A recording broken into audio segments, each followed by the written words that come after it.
Mago weche motene kod ngima mag jopuonj kachel koda e yorgi mag tich ni onego bed ni gitiyo kendo gidak e yo machalo nade.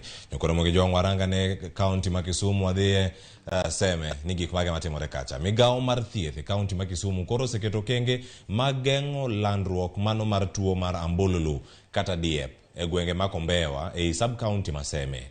Ma en bang' ka ji 6 ne ochwal e osiptal ma Kombewa juma mokalo kendo kuom hawi marach ng'at achiel ne owito ngimane. Tend migawo mar thieth kokalo e jatend migawo e kaunti ma Kisumu Dr. Gregory Ganda wacho ni gisefwenyo ni jogo mane dieo ne omodho pi mawuok e yawo ma Magadi.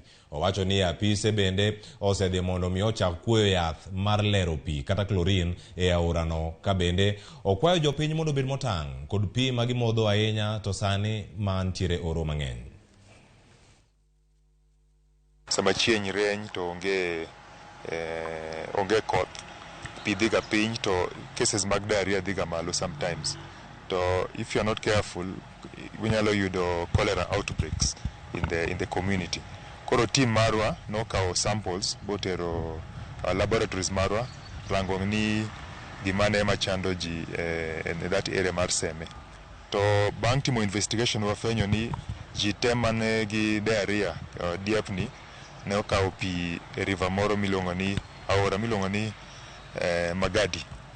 Koro jo public health nodhi e river Magadi to keto chlorine tablets e pigno so that pi te madhi piny during that week no bedo treated. But intervention moro mane watimo ne wamiyo chlorine tablets e communities living along that river so that gibed gi pi mobedo treated. To sani wase eliminate that outbreak. From Sunday pokwanena case mora wase bedo gi a total of 6 cases from the time the outbreak no ochako. Sani when you nyiso jopiny ni kik gimodh pi moko bedo treated.